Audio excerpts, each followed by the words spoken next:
Magandang hapon po sa ating lahat. At ako po ay humihingi ng pabor sa bawat isa dahil ito po ay minsan lamang po nagaganap sa buhay ng mga taong ikakasal ngayon. Kung maaari po ay wala pong naglalakad, nagkikwentuhan at bigyan natin ng solemnidad at mataas na respeto ang kasalan pong ito. Nais ko pong bumasa ng mga ilang talata na merong kaugnayan sa ating okasyon ngayon. Ito po ay matatagpuan sa aklat ng Henesis sa pangkat na 2 sa mga talatang 18, 21 hanggang 24. And the Lord God said, "It is not good that man should be alone. I will make him a helper comparable to him." And then the Lord God caused a deep sleep fall on Adam, and he slept, and he took one of his ribs, and closed up the flesh in its place. Then the rib which the Lord God had taken from man, he made into a woman, and he brought her to the man.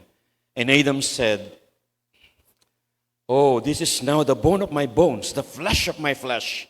She shall be called woman, because she was taken out of man. Therefore a man shall leave his father and mother, and be joined to his wife, and they shall become one flesh. And they were both naked, and the man and his wife were not ashamed." Pagpalain ng Diyos ang kanyang mga salita. Halos 6,000 taon na po ang nakakaraan pagkatapos pong lanangin ng Diyos ang lahat ng bagay. Ang kanyang huling linikha ay ang tao. At pagkatapos niya nalangin ang 2 linikha, ang unang ginawa niya silang mag-asawa. Dito ay maliwanag ng pag-aasawa ay kalooban ng Panginoon. Marriage is the highest form of relationship, next to our relationship sa ating pong Panginoon. Maliwanag ng pag-aasawa ay kalooban ng Panginoon. Ito ay aking liniliwanag at kinukumpirma sa 2 ikakasal. Ang pag-aasawa ay kalooban ng Diyos.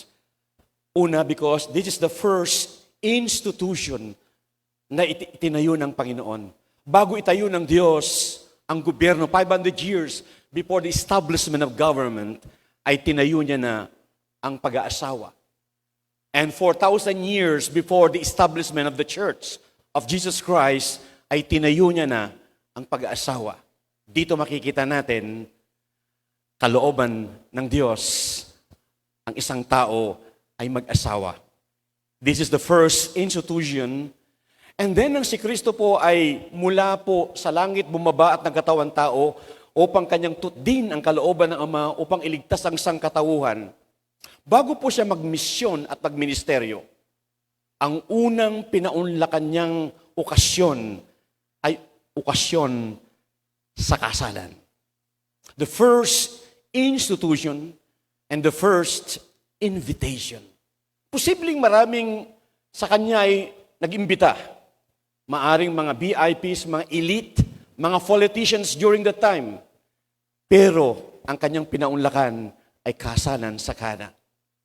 Not only that, nagkataon siya po'y inimbitahan. Subalit sa kasalang yon, ang nangyari po'y nawalan po ng alak. Sa panahong yon, ang iniinom po nila hindi po tubig dahil ang tubig po hindi po pwedeng inumin dahil posibleng makakasakit sa kanilang mga katawan.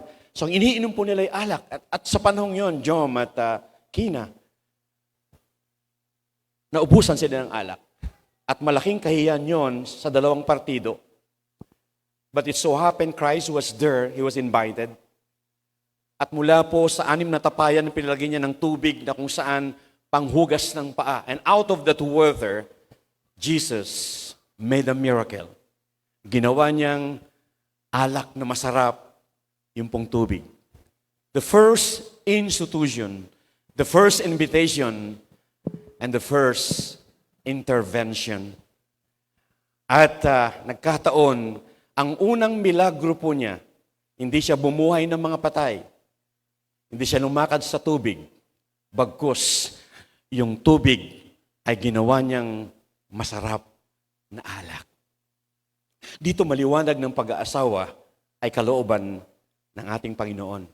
Balikan natin sa Hardin ng Eden, yung ating binasa kanina sa Genesis, sa pangkat na 2. Nung ikasal po ng Panginoon si Eva at Adan, meron pong 3 mahalagang elemento. The first na makikita natin is the Lord, na siyang architect and the author of marriage. We see the Lord, then we see the lovers, Adam and Eve, and then at the same time, there is the law. Nandun si Lord, nandun yung mga lovers, at nandoon yung law. Mahalaga ang batas because the law governs us, the law guides us, the law guards us, and the law grows us. Sa Bible, Jomel and Kina, meron pong 2 universal law. The marriage law and the moral law. Bago binigay yung batas kay Moses sa Mount Sinai, nagbigay muna siya ng batas sa Garden of Eden. At ang batas na ito, na siyang that will govern marriage as a whole, it will guide them and guard them and grows them, ay binigay niya sa Hardin ng Eden. At sa mga talatang binasa natin, verse 18, 21, 22, 23 hanggang 25, as I study, meron siyang batas na binigkas dito at sinabi, habang kinakasal ng Panginoon yung 2 magsinghirog. The first, sabi po ng Bible, sa verse 18 ng Genesis chapter 2, God said, "It is not good for men to be alone." Ang ginawa po ng Panginoon, pinatulog po niya si Adan, and then God performed the first surgical operation without anesthesia. Sa kanyang mahimbing na pagkakatulog ay kanyang biniyak ang kanyang tadya, ang kanyang tagiliran at kanyang kinuwang isang tadyang, and out of that rib, God made Eve. At pagkagising niya, nakita ni Adam ang isang babaeng napakaganda sa kanyang tabi at sabi niya, "Wow! This is the bone of my bones and the flesh of my flesh. She shall be called woman because she was taken out of men." From that day on, naging masaya na po si Adan. Kinreate po ni Lord ang lahat ng bagay from day 1 hanggang day 6. Ang unang linikha ng Diyos ay si Adan. Linagay ng Panginoon si Adan sa isang hardin, sa perfect place. Perfect provision. Full of peace.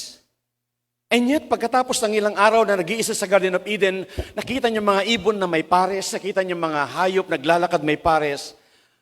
At napansin niya, bakit wala akong kasama? Tinignan niya ang batis na isang malasalaming na batis, nakita ang kanyang mukha at nag-iisa, wala siyang kamukha. At sabi ng Bible, gumapang ang kalungkutan sa kanyang dibdib.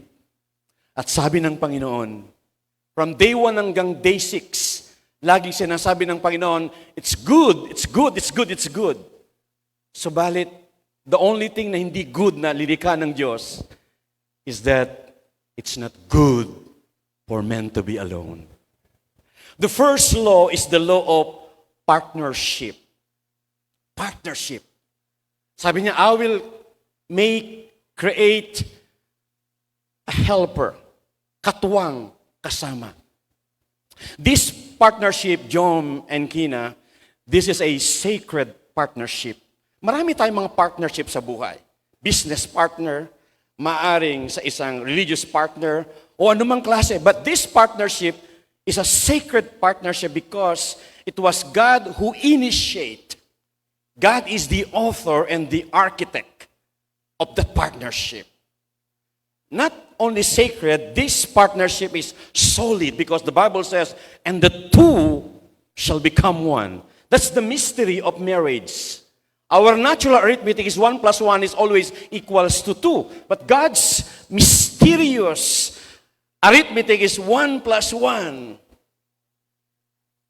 is equals to 1. And the two shall become one. It's a mystery. Bakit po pag kinasal ang dalawa, yung dalawa ay nagiging isa? Because basically, si Eva ay galing kay Adan. Nung hindi pa po sila kinakasal, dalawa pa lang sila. Pero nung kinasal na sila, diniklara ng Biblia that they are one. Jomel, you will never feel completed in your life hanggat hindi mapapasa iyo yung nawawala mong tadyang. Yan ay si Kina. At kinuha siya hindi sa ulo para pagmalakihan. Hindi siya kinuha sa paa para tadyakan. Hindi siya kinuha sa iyong kamay para ito'y pagbuhatan ng kamay. Kinuha siya sa pinakamalapit sa iyong puso para to love and to cherish all the days of your life. You will never feel completed. Maaring si Adan, nasa kanya na lahat. Pero nung wala pa si Eva, merong malalim na kalungkutan na hindi niya may paliwanag kung bakit. Kaya sinabi ng Panginoon, it's not good for men to be alone. Kina, you will never feel secured hanggat hindi ka babalik sa kanyang mga bisig. Na yung kanyang yakap at mainit na pagmamahal ang siyang bubuhay sa iyo bilang babae. It's not only a sacred, but it's a solid partnership, but also it is a symbiotic. Sa partnership, hindi lang ikaw ang nakikinabang, hindi lang ikaw ang dapat nasisiyan. It's a symbiotic. Helping, interacting, blessing, depending each other. That's the first law, the law of partnership. And then in verse 24, sabi ng Bible, because of this, man shall leave his father and mother and cleave unto his wife. Then they shall become one. The second law is the law of priority. Pagkatapos ng kasalang ito, there will be a shifting of allegiance. Ako'y tatay mo at meron kang nanay, ganun din sa'yo. No doubt, mahal mo sila at mahal nyo sila. Pero pagkatapos ng kasalang ito, your allegiance and loyalty belongs to this person, it belongs to this one. The Bible says, iiwan ng lalaki ang kanyang mga magulang at siya'y sasama sa babae at sila'y magiging isa. That's the law of priority. Means a change of allegiance, affections, and attentions. Lagi mo iniisip ang mami mo, mari ako, ganun din papa mo at tatay mo. Pero ngayon, ang laging laman na ng isip mo ay si Jomel. Amen. Okay. Ganun din sa'yo, Jomel, siya ang laging iniisip mo to the point na ikaw ay masyado nang ma-obsess sa kanya. And then another law is the law of permanence. The Bible says, because of this, the man shall leave his father and mother, and they shall become one. It's the law of permanence. Marriage is not a contract. It is a covenant. It's an enduring lifetime relationship. The Bible says, what God put together, let no man put asunder. Kaya kayo ikinasal at ikakasal at pinagsama ng Diyos, hindi lang after 5 years o 10 years, at ang pagsasama hindi parang bumili kayo ng sapatos, sinuot mo, pagdating mo sa bahay, nung isuot mo, masikip. Pwede mong isoli yun. Ganun din. Pero sa pag-asawa, no return, no exchange. Kailangan tatayuan mo siya kahit ano pa ang mangyari. And then yung pinaka-last sa verse 25, the Bible says, the man and the woman, they were both naked, and yet they are not ashamed to each other. The last law, the way I see it, is the law of purity. Nung kinasal po si Eva at Adan, literally, they are naked. Walang saplot. Nang ibig sabihin, parang sinasabi ni Adan kay Eva, look at me, Eve. Wala akong saplot mula ulo hanggang paa. Lahat ay hubad sa iyong harapan. Bukas ako isang bukas na aklat sa iyo. Ang aking cellphone ay walang password. Ibig sabihin, there should be a transparency pagdating sa pag-asawa. Walang taguhan. Kaya nga po hubad, pareho silang hubad. Parang sinasabi ni Kina, Jom, you know my background, you know my weakness, you know my secret, you know my strength. Now, could you still accept me the way I am? That is a complete exposure. Ibig sabihin, you need to expose yourself without shame. The Bible says, pareho silang hubad pero hindi sila, there is no malice. There is a perfect innocence. It's an exposure. Pero sabi ng Bible, ikasal silang dalawa ay walang mga tao. They are both naked. Hindi lang po sila exposed, but also their relationship is exclusive.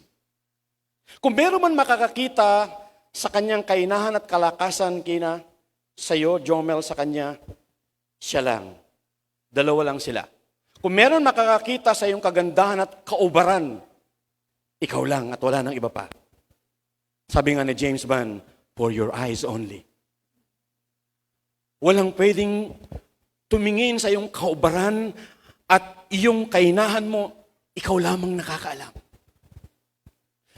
That's the law of purity. Exposure, exclusive, but also expressive. Ang ibig sabihin, inayahan ng Diyos yung dalawang hubad sila. They can do everything they want. Ano man ang gawin nila dahil mag-asawa sila, there is no limit. They can enjoy whatever relationship, whatever activities gagawin nila in the context of marriage. Everything is permissible and I believe it's beneficial. This is the 4 laws nung ikasal ng Panginoon si Eva at Adan. But before I end, nung ikasal ng Panginoon si Eva at Adan, God designed marriage that God is there. Nung kinasal ng Panginoon si Eva at Adan, walang ibang taong nandoon. Si God lang. Ibig sabihin sa inyong relationship, never remove God in the equation of your marriage. He is the dominant person because He is the one who designed marriage. Jesus said, without me, you can do nothing.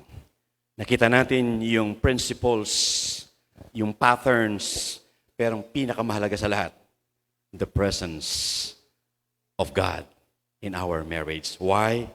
Because He is the architect. He is the author and the answers ng lahat ng posibleng magiging problema nyo in the future. Manalangin tayo. Panginoon na makapangyarihan sa lahat, salamat po sa inyo pong mga salita na ipaliwanag sa dalawang ikakasal, maging sa lahat pong mga naririto na sumasaksi. Hayaan niyo, Panginoon, ang inyong mga salita na na-expose ay maging kapahayagan.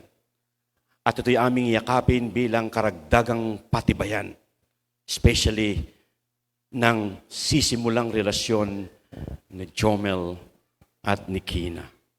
Marami pong salamat. Ito pong aming dalangin sa pangalan ni Jesus. Amen.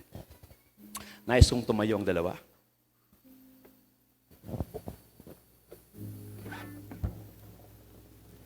Sa oras pong ito ay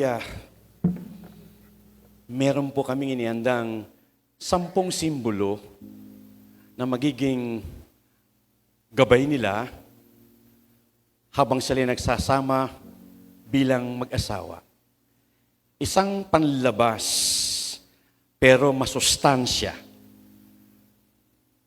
ayon sa disenyo at sinasabi ng Panginoon sa kanyang mga salita.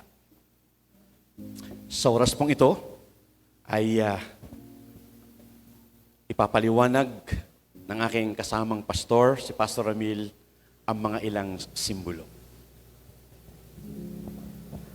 Jomel, Kina, ang unang simbolo na napakahalaga sa inyong pagsasama ay walang iba kundi ang Biblia, ang Bible. Gusto kong sabihin sa ating lahat na narito na ang Bible po ay hindi lang po sa mga protestante at hindi lang sa mga born again. Ang Bible po ay ibinigay na love letter ng Diyos para sa ating lahat. At ito po ay napakahalaga sapagkat ang Bible ay magagamit natin bilang as a manna. The Bible says, man shall not live by bread alone. Tandaan natin na ang Biblia ay pagkain ng ating kaluluwa. It is eternal food. Number 2, the Bible is also a guide or a map. Wala pa akong nakitang taong nagbasa ng Bible na naligaw. Bagkus, may mga taong hindi nagbabasa ng Bible, naliligaw. Kaya, Jomel, Kina, gawin yung mapa ang Bible.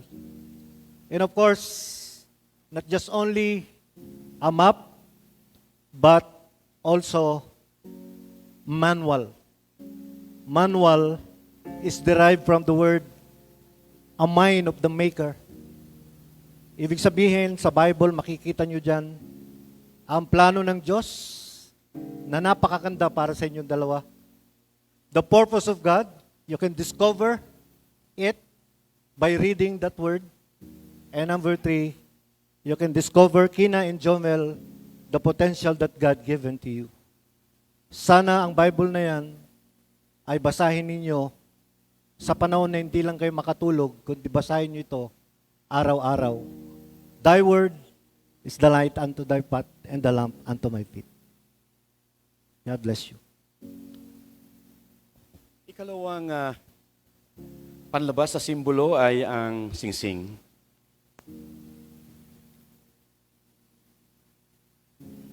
Jomel at Kina, ang singsing madalas ay yari sa ginto. It symbolizes purity. Mamay susuot nyo sa mga palasingsingan ng bawat isa. Nang ibig sabihin, ang pag-ibig na ibibigay nyo ay isang malinis at purong pag-ibig na mula sa Diyos. At ang pag-ibig na ito ay hindi nyo kailanman tatangkay nito'y dungisan. You keep it pure. Ikalawa, yung gumawa ng singsing na ito ay dalubhasa, mahusay. Ito'y pinanday nila at alam natin ito'y dinugtong lamang. Pero kahit saan ko tignan, ay wala siyang marka ng dugtungan. It's circular. Wala siyang masasabing saan ba nagsimula at saan siya magtatapos. Ibig sabihin ng pag-ibig na walang simula at walang wagas. Doon nagsimula ang simula ng wagas. Hindi simula ng wasak. Ng wagas. Madalas ang singsing na ibinibigay sa bawat isa ay nakamarka ang mga pangalan ng bawat isa. Yung ibibigay mong singsing kay Jomel, nandoon ang iyong signature. Ganon din sa iyo, Jomel. Nang ibig sabihin, pagkatapos yung ibigay niya ang bawat isa, inasanla mo ang iyong pagmamahal, iyong loyalty sa bawat isa. At isusuot nyo. Parang sinasabi nyo sa buong daigdig, hey, I'm taken. I'm married. I am no longer available. Jomel, lagi mong isuot ang singsing. Hindi pag nakakita ka ng maganda, tinatanggal mo. Nice kong ibigay ito at kunin mo ang kanyang kamay at isuot sa kanyang palasingsingan.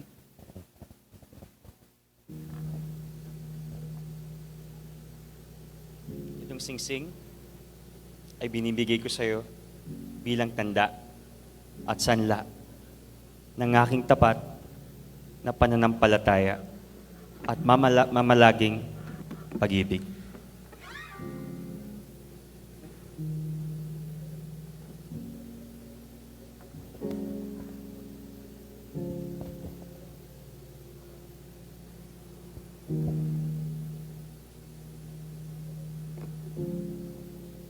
Itong singsing ay binibigay ko sa iyo bilang tanda at sanla ng aking tapat na pananampalataya at mamamalaging pag-ibig.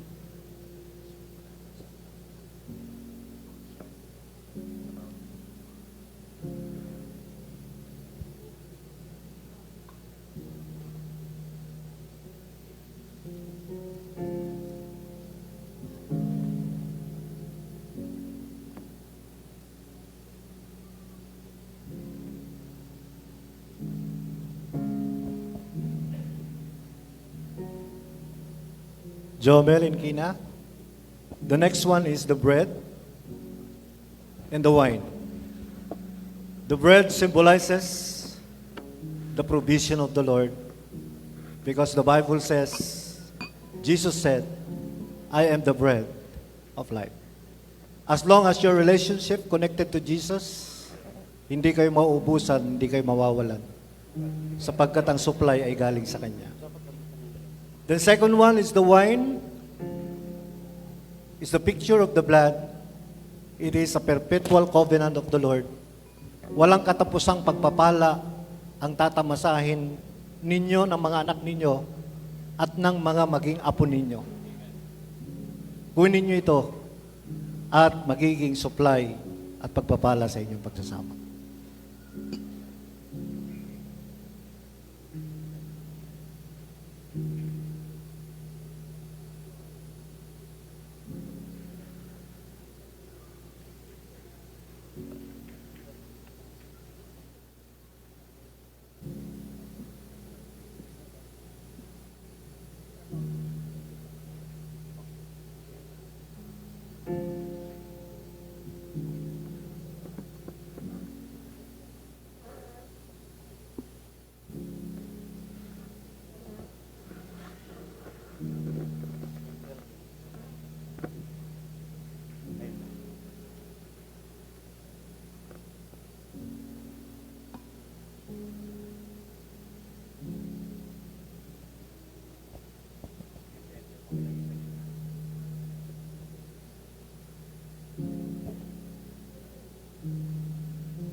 Jomel and Kina, the candle na nasa inyong kalagitnaan, it symbolizes the Lord Jesus Christ, the source of light.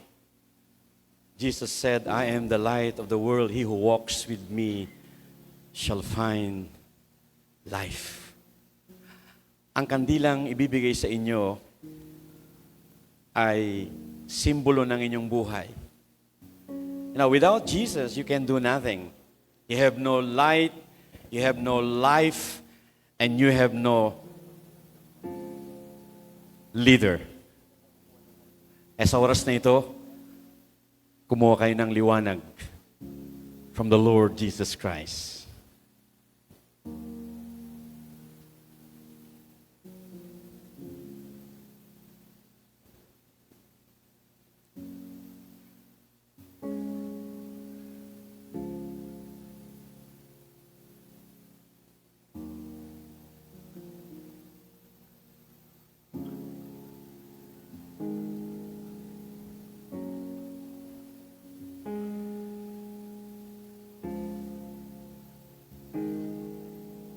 Okay.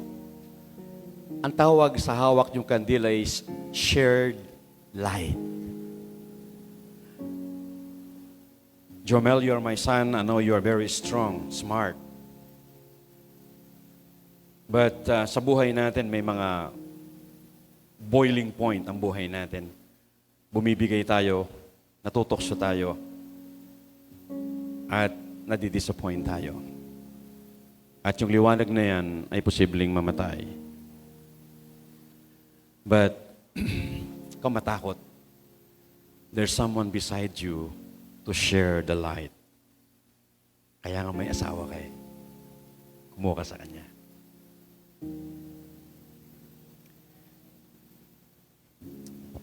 Kina, you are very strong, beautiful, intelligent, at hindi ka marunong sumuko. Pero pag nandyan na si Jomel, baka susuko ka rin. I-stress ka niyan, ipipressure ka niyan, tatambakan ka niyan ng maraming labahin.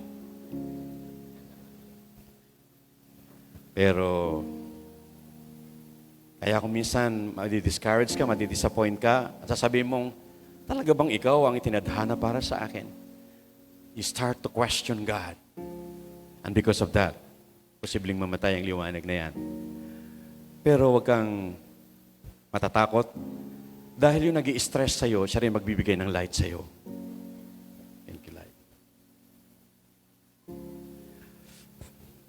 Our prayer, after 2 years, ay meron kaming 5 apo.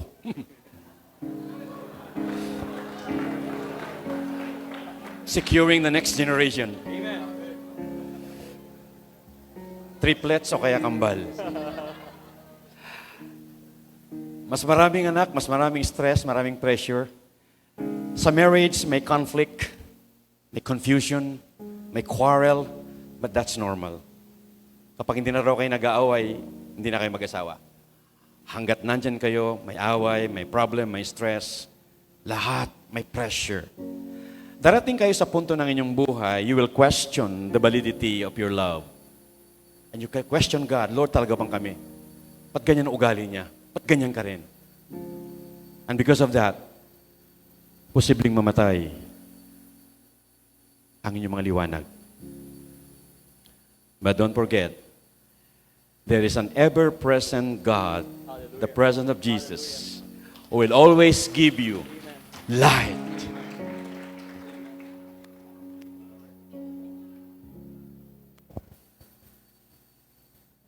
Praise God. Jomel, Ida. The second one is the stop. Kina, may kalawit sa dulo, hindi ito pang kalawit kay Pastor Jomel pag nag-away kayo. Originally sa Bible, gamit po ito ng pastor. And Psalms 23 says, the Lord is our great shepherd. It symbolizes guidance. Jomel, ikaw ay pastor. Gwapong pastor. Bago mo pastoran ang congregation, dapat ang unang pastoran mo, ang asawa mo at pamilya mo. Magiging epektibo ka lang sa pulpito o sa congregation na hawakan mo kapag pinastoran mo muna ang pamilya mo. So, this stuff symbolizes guidance and of course, protection. Kung mayroon mang mag-iingat at magbabantay, pangalawa sa Diyos, kay Kina at sa mga magiging anak mo, walang iba kundi ikaw. Ikaw ang dakilang pastol ng iyong pamilya.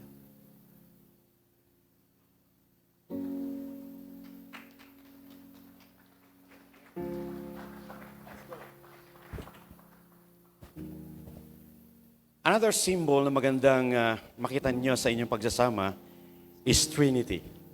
Alam natin ang doktrina na there is only one God that exists in 3 persons, namely the Father, Son, and the Holy Spirit. These 3 are one but distinct in their personality. Pareho silang lahat Diyos, but in the mystery of the Trinity, iisa lang sila. Sa oras na ito ay magandang mag-reflect ang Trinity sa inyong relationship bilang mag-asawa. Nais ko tawagin yung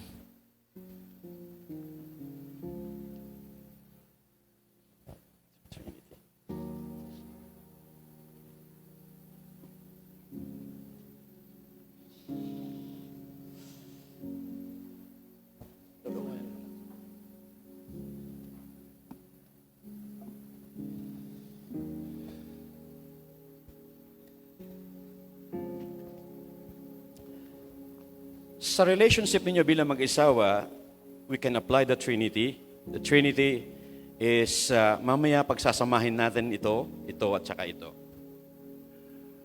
I symbolizes God and the two persons. Mamaya, sabay-sabay nating ibubuhos. That symbolizes you are inseparable. Pag nagsama-sama na yan, hindi mo na pwedeng paghiwalayin. Yan ang sabi ng Bible, what God put together, let no man put asunder. Speak of inseparably. The second is, pag pinagsasama-sama mo yan, speak of intimacy. But pag pinagsama-sama mo yan with God, it becomes your identity.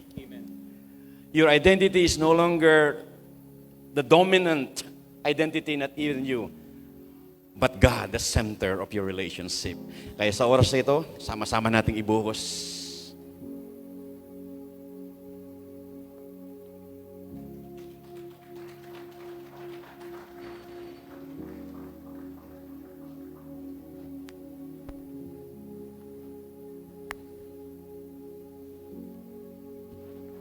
Now,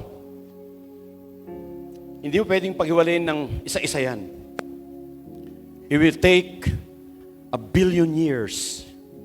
So, your identity is now in God. Your intimacy, and that is inseparable for life.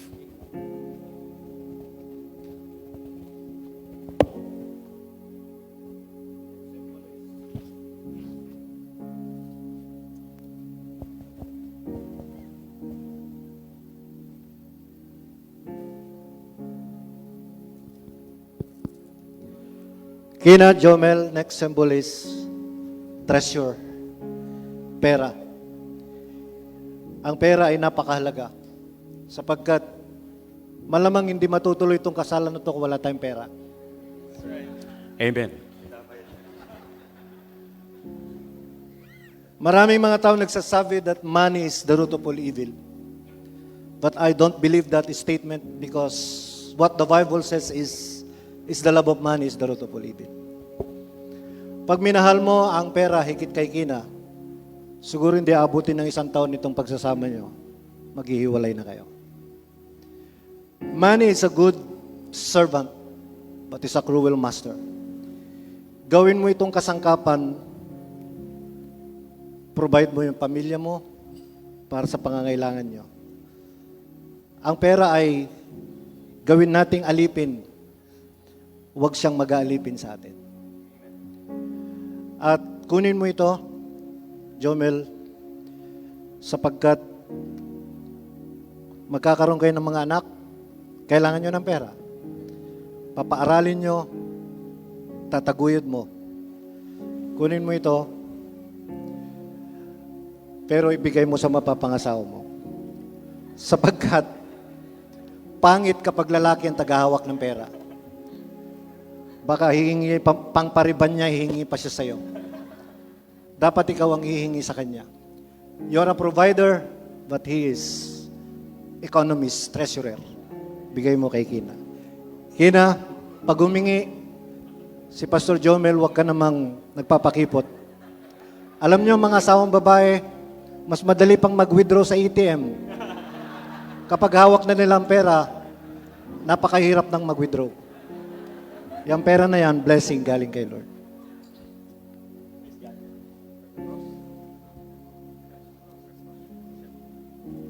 The cross, I know, the cross is the center of Christianity. The cross is the meeting point of the law and the grace.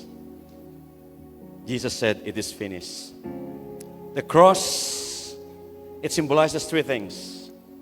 Substitution, na dapat tayo ang mamatay, si Kristo ang namatay. It symbolizes the sacrifice and salvation. Kaya whenever you see the cross, hindi ka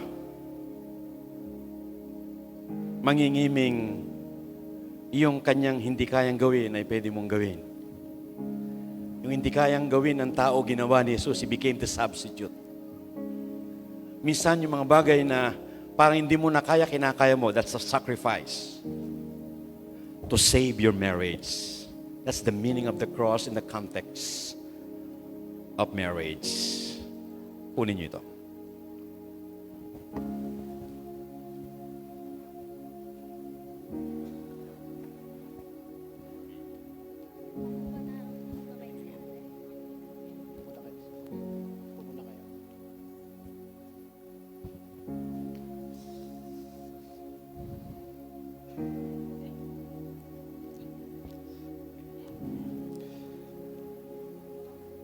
The other symbol is veil. Bago natin ikabit, ilalagay ito sa uluhan ni Kina at ilalagay naman sa balikat ni Jobel. Sumisimbolo na babalikatin ang lalaki ang dineputize ng Diyos upang magtrabaho, i-provide. Eka nga, the husband is a leader, a laborer, and of course, a lover. Kina, ilalagay sa uluhan mo itong belo na to. Sumisimbolo magpasakop ka sa asawa mo. Huwag mong pagbubuhatan ng kamay ang iyong asawa. Magpasakop ka sapagkat ito ang sinasabi ng Bible. Submit to your husband.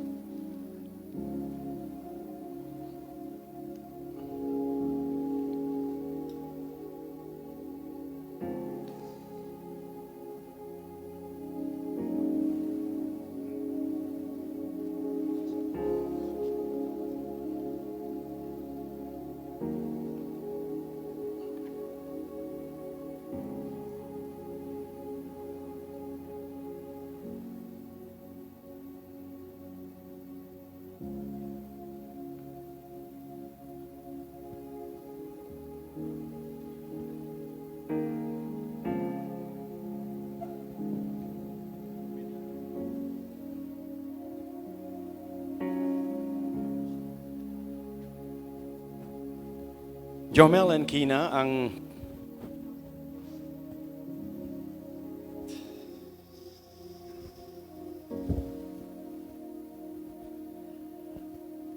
tali ay sumisimbolo ng ownership. Lahat ng ating itinatali ay sa atin. Palagay ko, hindi mo naman kinuha sa ibang kanlungan si Kina. Ganon din sa iyo, Kina, Jomel. It symbolizes ownership. Ibig sabihin, from this day on, may nagmamayahari na sa iyong puso. Hindi na pwede sa iba. Ganon din sa iyo, Jomel. At ang tali nagsumisimbolo din ng limitation. At pag tinali mong isang bagay ng ganito kahaba, hanggang doon lang pwedeng kanyang puntahan. Binata ka lahat, oras, pera, pwede mong ligawan ng lahat ng gusto mo. Ganon din sa iyo. Pero ngayon, pag mag-asawa na kayo, nakatali na kayo, limitado na kayo.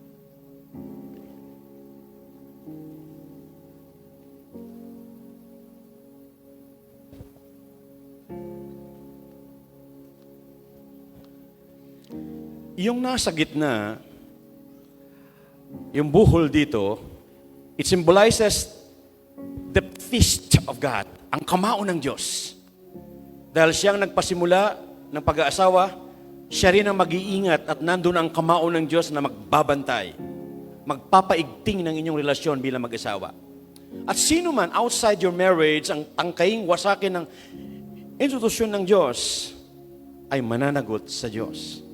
Umaring sino man sa inyong dalawa ang sirain, wasakin ang unang itinayo ni Lord institusyon ay mananagot sa ating Panginoon.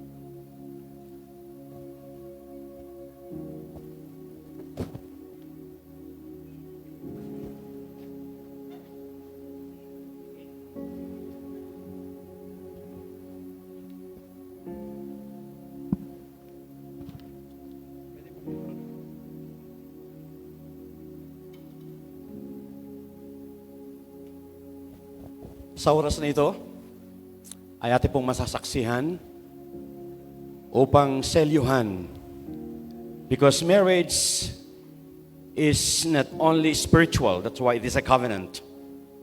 But marriage is legal. Kaya kailangan ng inyong mga lagda. Hindi lang lagda sa inyong mga puso, kundi lagda ng inyong mga kamay. So marriage is a legal matter dahil tayo ay nasa ilalim ng ating gobyerno. Kaya ating masasaksihan ngayon ang pagbibigay at pagsulat ng kanilang mga lagda sa kanilang mga pangalan, pagpapatunay na minsan isang araw sa isang lugar, kayo ay ikinasal.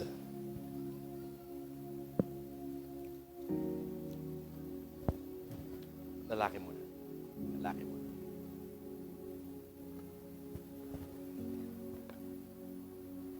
Sa taas. Yan.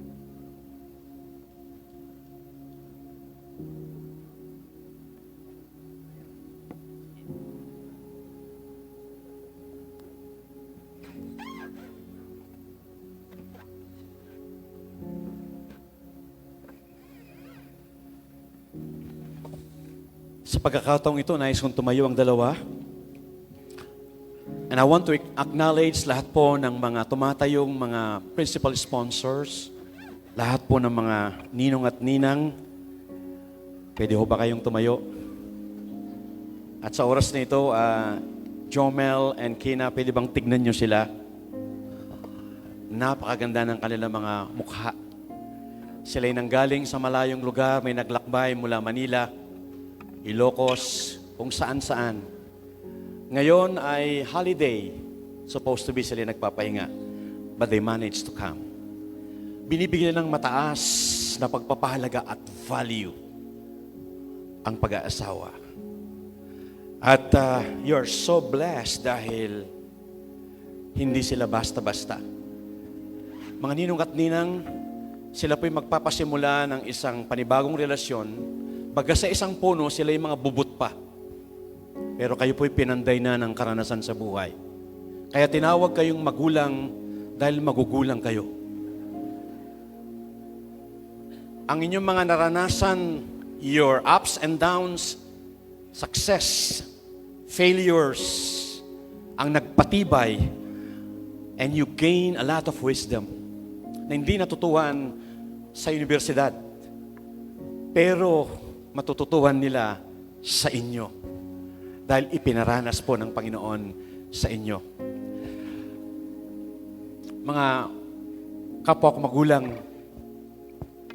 tatlo po ang inyo pong role bilang mga principal sponsor. Una, you will serve as their model. Lahat po tayo ay naghahanap ng leader, naghahanap ng gagayahin, tutularan, susundan. Mahirap po yung walang sinusundan. Mahirap po yung walang ginagaya. That inspire us. Kayo po ang kanilang mga model. Ang dami po nilang model. May mga pastors, may mga bishop, may mga successful businessmen, may mga politicians. Name it. You have it. Grabe. Not only model, but motivator. Kailangan nila ang magmamotivate sa kanila. Meron pong panahon na sila ibibigay. Pero pag sila po'y lumapit sa inyo, Ninong, paano ito? Parang gusto na po namin maghiwalay. Maring sasabihin nyo, normal lang yan. Kami nga ng ninong mo at ninang mo, 20 years na kami. Nagsusuntukan pa kami. Pero hanggang ngayon, buhay pa kami. At lalo kaming nagiging mas matatag. They need a motivator. Higit sa lahat, mentor. You'll serve as mentor. Sila po'y magaling, pero dahil nandyan kayo, mas magiging magaling sila as a mentor. Right now, gusto ko pong manalangin po tayo. Nais ko tawagin si Pastor Ramil para ipanalangin po ang mga ninong at mga ninang. Aming dakilang Diyos, salamat po sapagkat narito ang mga kababaihan, kalalakihan na nagmamahal kay Kina at kay Jomel. Dalangin namin na pagpalain niyo po sila, Yes, Lord. bigyan, Panginoon, ng mahaba pang buhay Opo, Panginoon. at maging ang kanilang pamilya. I-bless niyo po sila at maging ang kanilang mga buhay ay maging matagumpay. Salamat po sa kanilang presensya, sa kanilang pagmamahal. Sa araw na ito ay kanilang ibibigay ang kanilang suporta sa dalawang mag-asawa.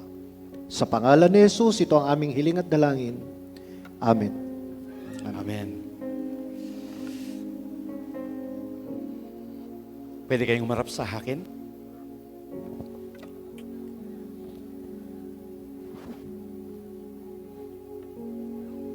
Atras kayo.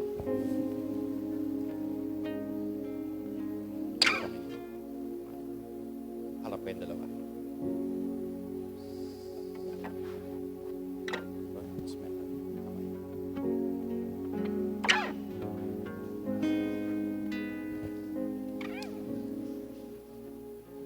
Sa pamagitan ng kapangyarihan pinagkatiwala sa akin bilang ministro ng Ebanghelyo ng Bethany Church, Philippines International.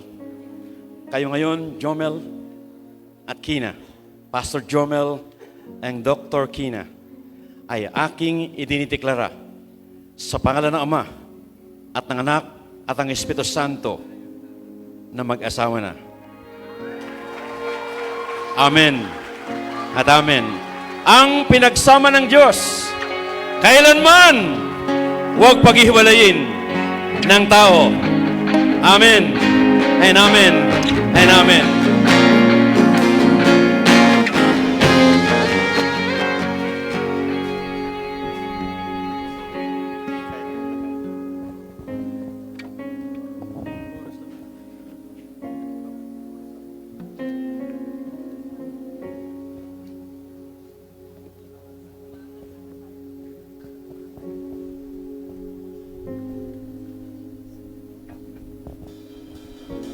Hindi ko alam paano sisimulan ito, pero sisimulan ko na lang sa mga salitang napakabuti ng Panginoon. Sa Diyos lahat ng papuri. Ang kabutihan niya at pag-ibig ay tunay na wagas, mapagkumbaba at mapagkalinga. Salamat sa Panginoon dahil ang lahat ng ito ay biyaya. Biyaya na hindi magbabago magpakailanman. Biyaya na nagpatibay sa atin mula noon hanggang ngayon. Ang Diyos at ministeryo ang ating naging saksi. Itong sumpaang ito ang Diyos at ministeryo ang saksi. Namamahalin kita habang buhay at walang hanggan. Kanda sa i-welding mo pa, mahal kita. Aalagahan kita at mamahalin hanggang sa huli kong hininga. Pinapangako ko na ako ay magiging isang mabuting asawa. Paglilingkuran ka habang tayo'y nabubuhay. Susubaybayan, susuportahan sa anumang landas na ituro sa atin ng Panginoon. Mula sa pagsulat natin ng mga liriko ng muog hanggang sa pagpirma ng tipan ng bagong kabanata, kayang lagpasan ng bawat sugat at sakuna dahil ang Diyos ang magiging matibay na sandalan. Hallelujah! Mula sa pagsilip sa iyong opisina hanggang sa hiyawan sa laban mo sa basketball. Mula noon hanggang sa mga darating na araw, ako'y kasangga, katuwang, lagit-laging nasa iyong likuran. Tunay nga, Kina, napakasarap sumubaybay at maghintay. Dahil ngayon, nakita na ang bunga ng tagumpay. Pansin mo ba, lahat ng desires ng ating puso'y binigay. Mula sa panalangin, tawanan, iyakan at pag-iisang dibdib. Tunay nga, Joms, na nakikinig ang Panginoon sa ating mga panalangin. Instrumento ka ng Panginoon kung bakit ako'y isang ganap na doktor. Ikaw ay nagtiwala at naniwala sa akin. Purihin ang Diyos sa lahat ng ating mga tagumpay. Totoo nga, may magandang nangyayari sa marunong maghintay. Sa bawat panalangin, siya ang nagbigay ng gabay. Sa gitna ng hirap, laging nariyan ang liwanag. Ang biyaya ng Panginoon, walang kupas, walang hangganan. Salamat sa iyong walang sawang paghihintay. Sa bawat dasal at hakbang tungo sa ating mga pangarap. Sa gitna ng mga pagsubok, inalalayan tayo ng Diyos. Pinagtibay ang ating pag-ibig. pinalalim ang ating pananampalataya. Kina Kiara Khalil Tagubuan Bagsik, maraming salamat. Ikaw ang patotoo na bawat tao ay may pag-asa. Hindi ka sumuko, nagtiis, nanampalataya, nakinig at nagpatuloy. Ikaw ang inspirasyon ko. Isang buhay na testamento ng Diyos na tapat.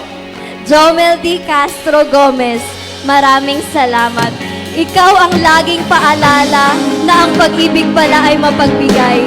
Walang hinihinging kapalit, walang kupas kung magmahal. Punong-puno ng sakripisyo, pagpapakumbaba at pagmamalasakit. Tunay nga, kamangha-mangha ang kanyang mga gawa. Salamat sa Diyos, ikaw ang kaloob niya sa akin. Kina, Kay, DB, thanks, Conky, Baby, aking giliw! Mahal kita noon! Mahal kita ngayon! Mahal kita magpakailanman! Salamat sa Diyos! Sa bilyong tao sa mundo, ikaw ang napili para sa akin. Ikaw ang aking naging kuya, best friend, leader, mentor, counselor, pastor, at ngayon, higit sa lahat, magiging asawa, katuwang sa hirap at ginhawa. Mahal na mahal kita, ako'y magpapasakop sa iyo magpakailanman. Gagawin ko ang lahat sa lakas ng biyaya ng Panginoon, gaya ng pagmamahal niya sa akin at sa kanyang iglesia. Iaalay ko ang ating pagmamahalan sa kanyang layunin. Purihin si Yahweh! Magpakailanman sa ating landas na luntian. Sa biyaya ng Panginoon, susuportahan kita sa gawain niya. Ako ang kasama mong maglilingkod habang buhay. Sa Diyos nagmumula ang ating pag-asa. Sa bawat kabanata ng buhay, siya ay tagapagligtas. Konting salita at liriko na lamang ang bibigkasin. Ikaw at ako ay magiging isa magpakailanman. Ang sumpang ito'y walang sino mang makakapaghiwalay, sapagkat ang pinagsama ng Diyos ay matibay at banal. Tanging pasasalamat sa Diyos lang ang aking sasambitin. Ikaw at ako araw-araw habang buhay. Ang sumpaang ito'y nagsisilbing paalala sa kanyang kabutihan. Ngayon, ang pagtalaga ni Kristo ang ating pundasyon. Ang pagmamahalan natin, papantayin ng panahon. Hanggang dulo, ikaw at ako, matatag ang tugon. Ito ay sumpaang walang wakas at puspos ng lakas. Dahil ang dalawa ay magiging isa. Ito ay isang sumpa Sa isa't isa, na magsasama hanggang wakas. sa biyaya ng ating Jesus na tagapagligtas. At ito na ang simula Ng wagas. ng wagas.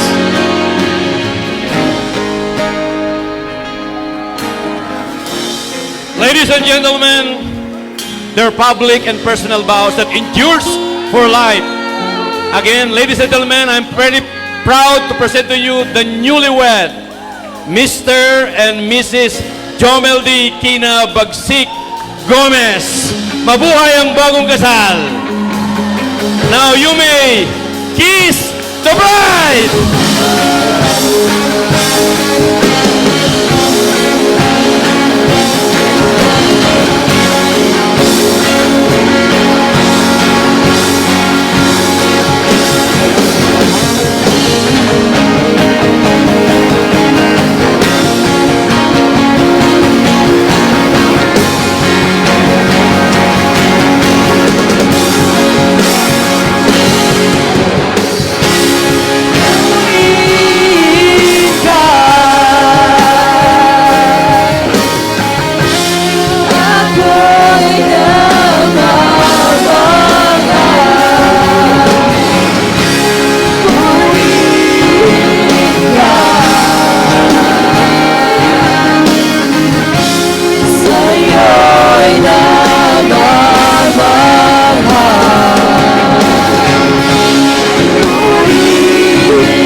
to close this ceremony, I want to request my mentor, Bishop Frank Santos, to give the closing prayer.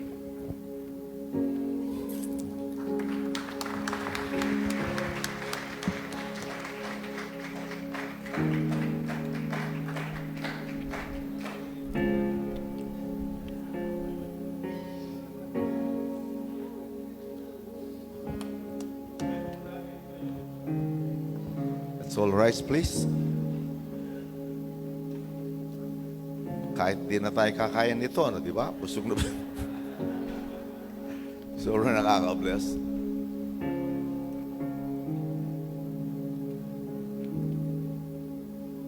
Maraming salamat po, Panginoon, dahil kayo po ang pumili, nagbanding sa kanila at nagbasbas. Now they can enjoy the fullness of marriage, blessed by you. Thank you that even the gates of hell from now on will not prevail against them. Thank you for everyone who witnessed this glorious, momentous event. And you are here na nagselyo ng kasalang ito. All glory and praises be unto you, O God, in Jesus' name. Amen and amen.